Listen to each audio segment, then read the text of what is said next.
Good morning class. I hope you all are doing well. आज हम अपना topic continue करने वाले हैं जेनेटिक रिकॉम्बिनेशन का।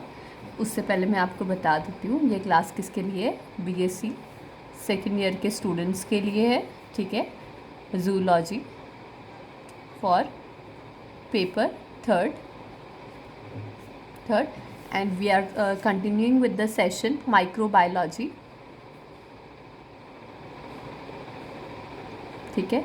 अभी तक हमने एसेक्सुअल रिप्रोडक्शन देखा था, कल हमने आपका ट्रांसडक्शन और कॉन्जुकेशन देखा था आपके जेनेटिक रिकॉम्बिनेशन में। आज हम नेक्स्ट टॉपिक देखने वाले हैं, आपका नेक्स्ट पोर्शन देखने वाले जेनेटिक रिकॉम्बिनेशन का, दैट इज़ ट्रांसफॉर्मेशन, ठीक है। ट्रांसफॉर्मेशन को देखेंगे। ये क्लास इंग्लिश और हिंदी मीडियम दोनों के लिए शेड्यूल्ड है, ठीक है। तो देखिएगा जो आपका ये वर्ड है ट्रांसफॉर्मेशन, ये first time horizontal gene transfer mechanism discovered हुआ था आपके बैक्टीरिया के अंदर, ठीक है। बैक्टीरिया के अंदर फर्स्ट टाइम जो आपका हॉरिजॉन्टल जीन ट्रांसफ़र मैकेनिज़्म जो डिस्कवर हुआ था, दैट वाज ट्रांसफॉर्मेशन, ठीक है। ट्रांसफॉर्मेशन बेसिकली क्या है, हॉरिजॉन्टल जीन ट्रांसफ़र मैकेनिज़्म है, ठीक है, बैक्टीरिया के अंदर इसमें। और इसको डिस्कवर किसने किया था, ग्रिफ्ट ने किया था इन 1928, ठीक है। डिस्कवर्ड बाय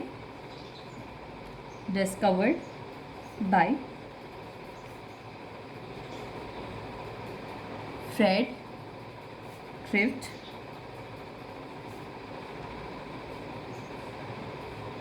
इन 1928 में, ठीक है। तो ये क्या है आपका हॉरिजॉन्टल जीन ट्रांसफ़र मैकेनिज़्म है और ये डिस्कवर किसने किया था, फ्रेड ग्रिफ्ट ने 1928 के ड्यूरेशन में, ठीक है। ट्रांसफॉर्मेशन देखिए, ट्रांसफॉर्मेशन होता क्या है, अपटेक ऑफ डीएनए। क्या होता है, अपटेक किया जाता है डीएनए का इधर फ्रॉम प्लाज्मिड, या तो प्लाज्मिड से या फिर आपके लीनियर डीएनए फ्रैगमेंट से, ठीक है।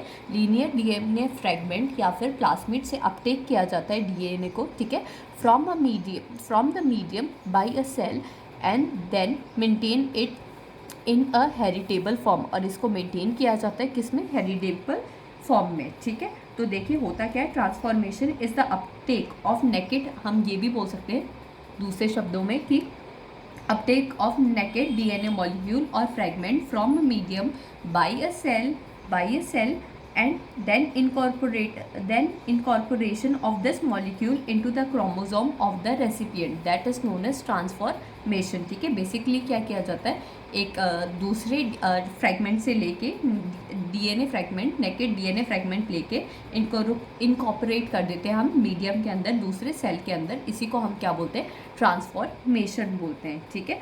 अब देखिए आपका ट्रांसफॉर्मेशन क्या हो सकता है, नेचुरल भी हो सकता है और आर्टिफिशियल भी हो सकता है, ठीक है। नेचुरल ट्रांसफॉर्मेशन भी देखने को मिल सकता है और आपको आर्टिफिशियल ट्रांसफॉर्मेशन भी देखने को मिल सकता है, या आर्टिफिशियल को अपन इन विट्रो ट्रांसफॉर्मेशन भी बोल सकते हैं, ठीक है। दो टाइप के देखने को मिल सकते हैं। जो नेचुरल ट्रांसफॉर्मेशन है, ये DNA comes from a donor bacterium. DNA इसमें कहाँ से आता है, डोनर बैक्टीरियम से आता है नेचुरल ट्रांसफॉर्मेशन में। और ये बहुत रेयर इवेंट होता है जो कि ऑब्जर्व होता है दोनों, बोथ ग्राम पॉजिटिव और नेगेटिव बैक्टीरिया में, ठीक है, ठीक है। इन दोनों ग्राम पॉजिटिव और नेगेटिव बैक्टीरिया में, दोनों में देखने को हमें नेचुरल ट्रांसफॉर्मेशन देखने को मिल सकता है। फिर देखिए आपका in vitro transformation, DNA comes from medium. DNA कहाँ से आता है, मीडियम से आता है, इन विच इट इज़ मेंटेन, ठीक है। एक मतलब इन विट्रो कल्चर किया जाता है और एक मीडियम से आता है और फिर उसको क्या किया जाता है, मेंटेन किया जाता है, आर्टिफिशियली प्रोड्यूस किया जाता है बेसिकली, ठीक है। फिर देखिए यहाँ पे एक और वर्ड है आपका कंपिटेंस सेल, ठीक है।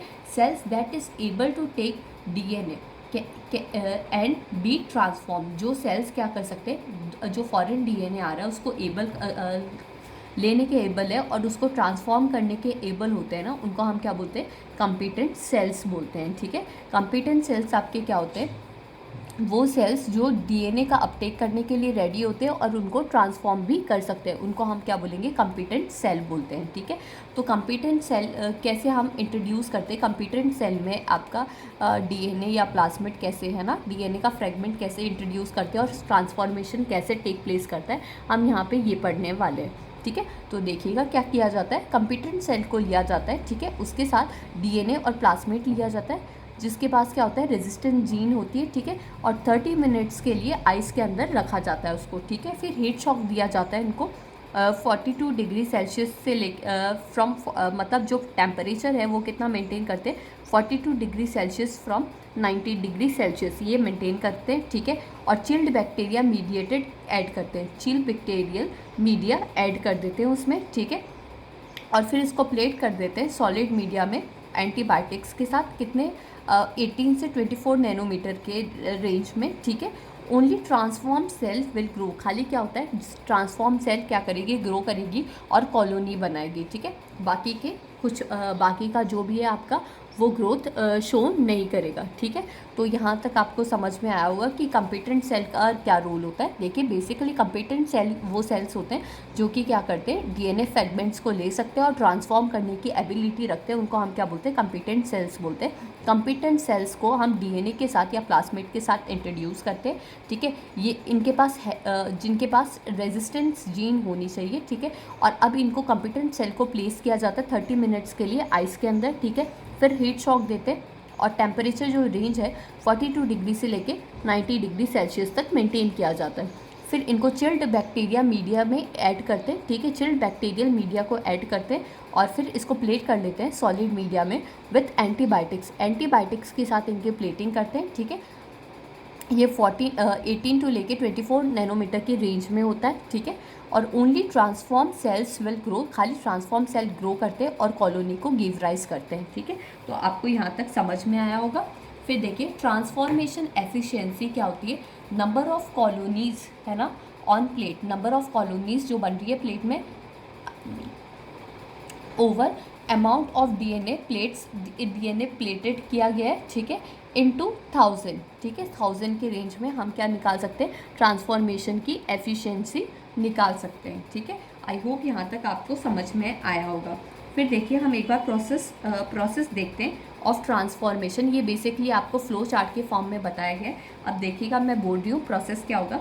देखिए ट्रांसफॉर्मेशन में जो नेचुरली कंपिटेंट बैक्टीरियाज होते हैं ना, वो एक्टिवली क्या कर लेते हैं, पुल कर लेते हैं डीएनए मटेरियल को या फ्रेगमेंट को, ठीक है, इन्वायरमेंट से इनटू देयर सेल। अब डीएनए कैन बी, जो डीएनए आपका वो नेचुरली रिलीज हो सकता है इन्वायरमेंट से व्हेन बैक्टीरिया डाइड, ठीक है। और सब्सिक्वेंटली क्या होता है, लाइसिस हो जाता है, ठीक है। लाइसिस होने के बाद में ये जो फ्री डीएनए है ये किसके कांटेक्ट में आता है, आपके फ्री डीएनए कांटेक्ट में आता है कंपिटेंट बैक्टीरिया के, ठीक है। कंपिटेंट बैक्टीरिया आपके कौन से होते हैं, जो कि है ना जिनके पास एबिलिटी होती है डीएनए को ट्रांसफॉर्म करने की, ठीक है। डीएनए का अपटेक करके डीएनए को ट्रांसफॉर्म करने की एबिलिटी होती है, उनको हम क्या बोलते हैं, कंपिटेंट सेल्स बोलते हैं, ठीक है। इनके पास एबिलिटी होती है। फिर देखिएगा जो कंपिटेंट बैक्टीरिया के कांटेक्ट में आते हैं वो लीनियर होते हैं और डबल सर्कुलर डीएनए होते हैं। ये एंटर करते हैं इनटू द सेल, ठीक है, इनटू द सेल एंटर करेंगे। वन स्ट्रैंड इज ट्रांसलोकेटेड, जब जैसे कि स्ट्रैंड ट्रांसलोकेटेड होगा across the membrane into the cytoplasm, तो 3 प्राइम एंड लीडिंग एंड होती है वहाँ पे, and the strand not translocate, और स्ट्रैंड क्या होगा, ट्रांसलोकेट नहीं होगा, ठीक है। डिग्रेड कर देता है मेम्ब्रेन सरफेस न्यूक्लियस को, डिग्रेड करना स्टार्ट कर देगा मेम्ब्रेन के सरफेस के न्यूक्लियस को, और ट्रांसलोकेट स्ट्रैंड क्या करेगा, इंटीग्रेट कर जाएगा क्रोमोसोम से, ठीक है। और कैसा रिकॉम्बिनेशन बनाएगा, होमोलोगस रिकॉम्बिनेशन आपको देखने को मिलेगा, ठीक है। जो ट्रांसलोकेटेड स्ट्रैंड है वो इंटीग्रेट करते हैं क्रोमोसोम के साथ बाय होमोलोगस रिकॉम्बिनेशन, ठीक है। और रिसिपिएंट सेल दैट अंडरगो, ये क्या करते हैं, अंडरगो करते हैं इस प्रोसेस में और एक्वायर करते हैं एक न्यू फेनोटाइप, ठीक है, न्यू फेनोटाइप को एक्वायर करते हैं, ठीक है। और ये किसका रिजल्ट होता है, आपका ट्रांसफॉर्म्ड का रिजल्ट होता है, ठीक है। तो बेसिकली होगा क्या, देखिए यहाँ पे मैं आपको डायग्राम ड्रॉ करके दिखाती हूँ। बेसिकली होगा क्या, देखिए कोई बैक्टीरिया, ये देखिए ये कोई बैक्टीरियल क्रोमोसोम है, ठीक है, बैक्टीरियल क्रोमोसोम है, वहाँ पे क्या आएगा, आपका ट्रांसफॉर्म डीएनए आएगा, ठीक है। उसके कांटेक्ट में क्या आएगा, आपका ट्रांसफॉर्म डीएनए कांटेक्ट में आएगा, ठीक है। और ये DNA binding protein competent factor यहाँ पे प्रेजेंट होता है, ठीक है।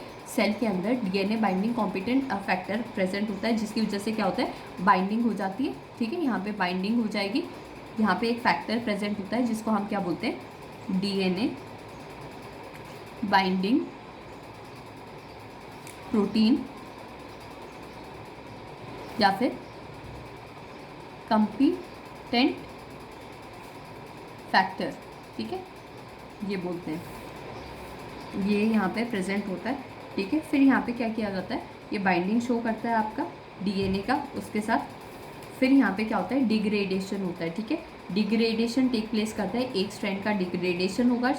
डिग्रेडेशन होने के बाद में ये अपटेक करेगा सिंगल, ये बेसिकली अपटेक किसका करता है, सिंगल स्ट्रैंडेड डीएनए का, ठीक है। अपटेक होगा यहाँ पे और फिर एक होमोलॉगस रिकॉम्बिनेशन के थ्रू एक रिकॉम्बिनेशन बन जाता है, या फिर डीएनए में भी इंटीग्रेटेड इनटू, हाँ, डीएनए इंटीग्रेटेड हो जाता है बैक्टीरियल सेल में और जीनोम और exist as a plasma, genome और एग्जिस्ट ऑफ प्लाज्मा हमें देखने को वहाँ पे मिलता है, ठीक है। बेसिकली ट्रांसफॉर्मेशन में ये होता है, ठीक है। और यहाँ पे हेटेरोडुप्लेक्स का फॉर्मेशन होता है, यहाँ पे मिसमैच, ये बेसिकली हमें मिसमैच रिपेयर मशीनरी में देखने को मिलता है, डीएनए रिपेयर एंजाइम में देखने को मिलता है, ठीक है।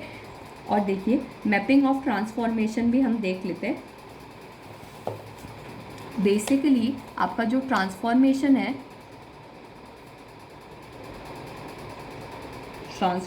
है, ये यूज्ड किया जाता है, यूज्ड इन जीन मैपिंग, ठीक है, जीन मैपिंग में यूज़ किया जाता है। मैपिंग बाय ट्रांसफॉर्मेशन, जो मैपिंग होती है ट्रांसफॉर्मेशन की, experiment is based on principle that two gene transform together. इसमें होता क्या है, बेसिकली जीन मैपिंग देखने को मिलती है। और मैपिंग में होता क्या है, मैपिंग बाय ट्रांसफॉर्मेशन, अगर हम मैपिंग करते हैं ट्रांसफॉर्मेशन से, ठीक है, एक्सपेरिमेंट्स इज़ बेस्ड, जो देखिए transformation used in gene mapping, ठीक है, ट्रांसफॉर्मेशन यूज़ किया जाता है आपका जीन मैपिंग में। और mapping by transformation experiment is based on principle, हम इसका प्रिंसिपल डिस्कस करने वाले हैं, on the principle that two genes transform, यहाँ पे क्या होता है, दोनों जीन क्या होते हैं, ट्रांसफॉर्म टुगेदर करते हैं,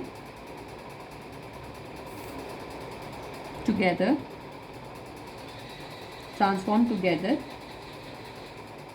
if they are near enough, अगर नियर इनफ होंगे तो ट्रांसफॉर्मेशन क्या करेंगे, शो करेंगे, enough to be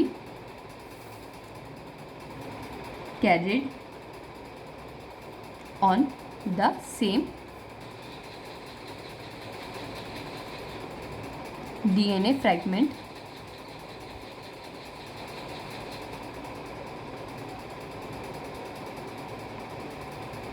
ठीक है। तो ये देखने को मिलता है, देखिए ट्रांसफॉर्मेशन आपका जीन मैपिंग में यूज़ किया जाता है। और मैपिंग बाय ट्रांसफॉर्मेशन ये एक्सपेरिमेंटली बेस करता है प्रिंसिपल में कि जो दो जीन है ट्रांसफॉर्म टुगेदर हो सकते हैं, ठीक है, अगर जो डीएनए कैरियर मॉलिक्यूल है, ठीक है, वो नियर इनफ हो तो हमें सेम डीएनए फ्रेगमेंट में कैरियर देखने को मिल सकता है, ठीक है। तो ये आपका ट्रांसफॉर्मेशन था। ट्रांसफॉर्मेशन में ज़्यादा कुछ नहीं है एज़ कम्पेयर टू आपके ट्रांसडक्शन और कॉन्जुगेशन में, ठीक है। ये फर्स्ट टाइम आपका ट्रांसफॉर्मेशन डिस्कवर किसने किया था, फ्रेड ग्रिफ्ट ने किया था, ठीक है, 1928 में। ये बेसिकली क्या होता है, अपटेक ऑफ डीएनए, हम क्या करते हैं, अपटेक ऑफ डीएनए करते हैं, ठीक है, इधर फ्रॉम प्लाज्मिड, या तो प्लाज्मिड से या फिर डीएनए लीनियर डीएनए फ्रेगमेंट से, ठीक है, एक मीडियम से, from a medium by a cell and then maintain it in heritable form, और इसको मेंटेन करते हैं किसमें, हेरिटेबल फॉर्म में, ठीक है। अब देखिए जो आपका ट्रांसफॉर्मेशन है वो नेचुरल ट्रांसफॉर्मेशन भी हो सकता है और आर्टिफिशियल ट्रांसफॉर्मेशन भी हो सकता है, ठीक है। दो टाइप के ट्रांसफॉर्मेशन देखने को मिलते हैं। नेचुरल ट्रांसफॉर्मेशन में क्या होता है, DNA comes from a donor bacterium से आता है, ठीक है, हमें देखने को मिलता है। ये दोनों ग्राम पॉजिटिव और ग्राम नेगेटिव बैक्टीरिया में देखने को मिल सकता है, ठीक है। इसमें एबिलिटी होती है रेसिपिएंट बैक्टीरिया की क्या करने का, अपटेक करने का फ्री डीएनए को और फिर उसको ट्रांसफॉर्म करने का डीएनए को, ठीक है। इसी को हम कंपिटेंस बोलते हैं, ठीक है। और यहाँ पे हमने जैसे कि देखा कंपिटेंस सेल्स क्या होते हैं, cells that is able to take DNA and can be transform, able करता है अपने आप, एबल होता है, ठीक है, एबिलिटी पोज करता है डीएनए को लेने की और ट्रांसफॉर्म करने की, ठीक है। ये आपका नेचुरल में देखने को मिल सकता है। और इन विट्रो ट्रांसफॉर्मेशन में क्या होता है, DNA comes from the medium in which it is maintain. DNA कहाँ से आता है, एक मीडियम से आता है जहाँ पे इसका मेंटेनेंस किया जाता है या फिर कल्चर किया जाता है उस मीडियम में, ठीक है। अब देखिए कंपिटेंट सेल्स कैसे ट्रांसफॉर्म किए जाते हैं, क्या प्रोसेस होती है वो हम देखने वाले हैं। कंपिटेंट सेल्स को लिया जाता है, ठीक है, और उनके साथ डीएनए या फिर प्लाज्मिड को इंजेक्ट किया जाता है, ठीक है, जिनके पास रेजिस्टेंस जीन होती है, और फिर इसको दोनों के मिक्सचर को 30 मिनट्स के लिए आइस पे रखा जाता है। फिर हीट शॉक दिया जाता है at the temperature of 42 degree to 90 degree Celsius, ठीक है। फिर चिल्ड बैक्टीरिया मीडियम एडेड, ठीक है, मीडिया में ऐड किया जाता है, चिल्ड बैक्टीरियल मीडिया ऐड किया जाता है इसके साथ में, ओके। देन प्लेटेड किया जाता है इनको सॉलिड मीडिया में विथ एंटीबायोटिक्स, ठीक है, एंटीबायोटिक्स के साथ प्लेटिंग की जाती है। और ये जो रेंज होती है 18 से 24 नैनोमीटर की रेंज होती है, ठीक है। खाली ट्रांसफॉर्म बैक्टीरिया सेल्स क्या करते हैं, ग्रो करते हैं और गिव राइज करते हैं टू कॉलोनी, ठीक है। अब ट्रांसफॉर्मेशन की अगर एफिशिएंसी कभी कैलकुलेट करने को पूछ ले तो आप ये कर सकते हैं, number of colonies in a plate और on a plate in 2000 by amount of DNA plated, amount of DNA plated किया गया है, उसके बेसिस पे आप ट्रांसफॉर्मेशन ऑफ एफिशिएंसी निकाल सकते हैं, ठीक है। फिर देखिए यहाँ पे एक डायग्राम है, बेसिकली यहाँ पे क्या होता है, ये आपका बैक्टीरियल क्रोमोसोम है, ठीक है। यहाँ पे ये क्या है आपका ट्रांसफॉर्मिंग डीएनए, और यहाँ पे क्या होता है डीएनए बाइंडिंग प्रोटीन होती है जो कि कंपिटेंस फैक्टर प्रोवाइड करता है, ठीक है, इसको। और इससे क्या होता है Uptake of DNA by complete bacteria, अब क्या कर लेता है ये अपटेक कर लेता है, ठीक है। अब यहाँ पे तो डीएनए में भी इंटीग्रेटेड, डीएनए इंटीग्रेट हो सकता है, ठीक है, इनटू द बैक्टीरियम और जीनोम, और एग्जिस्ट एज अ प्लाज्मिड, ठीक है, या फिर एग्जिस्ट कर सकता है एज अ प्लाज्मिड, ठीक है। कुछ दिखा सकते हैं, कंपिटेंस शो कर सकते हैं और कुछ कंपिटेंस शो नहीं करते, ठीक है। और ट्रांसफॉर्मेशन बेसिकली आपका जीन मैपिंग में यूज़ किया जाता है, ठीक है। Mapping by transformation experiment is based on the principle that two genes transform together if they are near enough to be carried on the same DNA fragment, ठीक है। तब हम जीन मैपिंग में भी ट्रांसफॉर्मेशन देखने को हमें मिल सकता है। तो आई होप यहाँ तक आपको समझ में आ गया होगा। आज का टॉपिक थोड़ा छोटा था क्योंकि हमने क्या कर लिया था, कॉन्फ्यूजन हमने पहले ही आपका वो कॉन्जुकेशन और आपका ट्रांसफॉर्मेशन पहले देख लिया था, ठीक है, सॉरी ट्रांसडक्शन पहले देख लिया था। अब आज हमने आपका ट्रांसफॉर्मेशन के बारे में डिस्कस किया। तो एग्ज़ाम पॉइंट ऑफ व्यू से ये इम्पॉर्टेंट है जेनेटिक रिकॉम्बिनेशन, तो आप इसे अच्छे से देख लीजिएगा, ठीक है। और कल हम नेक्स्ट टॉपिक स्टार्ट करेंगे अब आपका इस चैप्टर का, इस सेक्शन का, sorry. Okay then, thank you.